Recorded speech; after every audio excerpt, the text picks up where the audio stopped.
back to Hey Miss Kelda. This is Kelda Lane Poynott, author and educator. And it has been a little over a week since I have put out a Hey Miss Kelda video log, so we are going to get started with question 21 today. I realized after recording question 20, what do you recommend for reading, that this really needed a part two to understand. I had talked about reading and all the components of reading, but I didn't really cover how to teach your children to read. So I'm sorry for getting the cart before the horse, and we're going to move forward with that. So, phonics and early reading are very different than the subject of reading.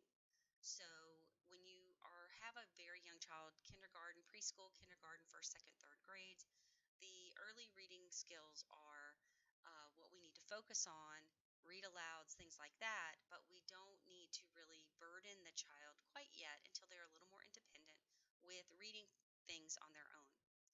So we started out with a book called Teach Your Child to Read in 100 Easy Lessons. We honestly made it till about lesson 25 or 30, and then we were bored with it. It was very repetitive. It had a lot of very simple, silly exercises with the letters of sounds.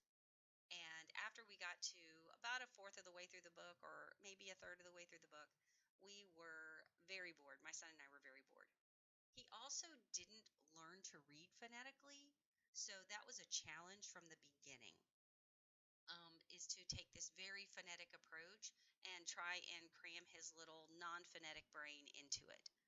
So we made the switch to Abeka Phonics when he started kindergarten and zoomed through that little workbook.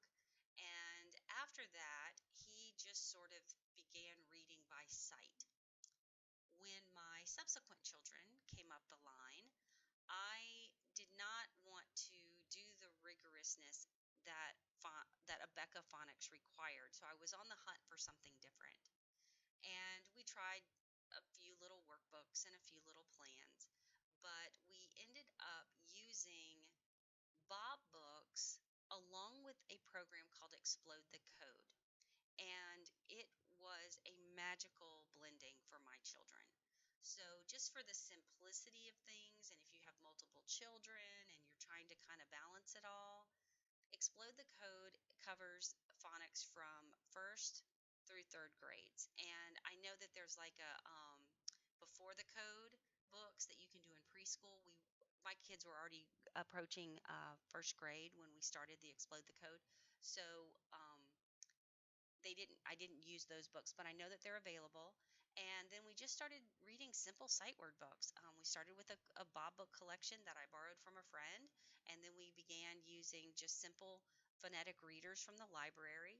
And over time, they grasped the concepts of those phonics lessons, and we took off with reading.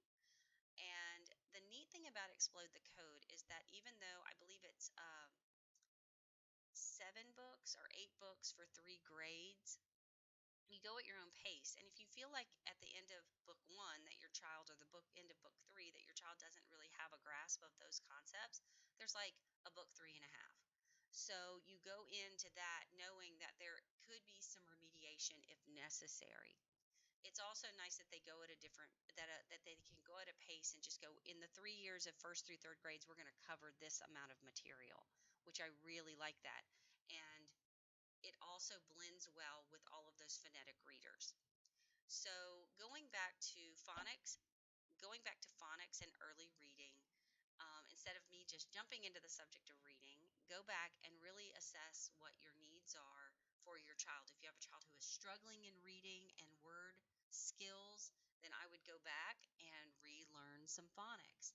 If they are having problems understanding, just memorizing those sight words and just kind of having it familiar, then they probably need more repetition with reading the simpler books before we move on, like real mastery of them. A funny story, I thought my kindergartner was really reading, and he would pick up books and read them cover to cover. But then what I soon realized is that he did not have saw that word somewhere else. He was memorizing our simple little books like Good Night Moon and I Love You Son, and all of these really sweet little children's books that he had been read to most of his life, and he had memorized them over time. So I think that we need to be very mindful, especially when we're the ones teaching our children to read, is that they're not just word calling, and that they really have a fluency and they're gaining some understanding about what's happening on the page, not just calling the words to us because they memorized the words.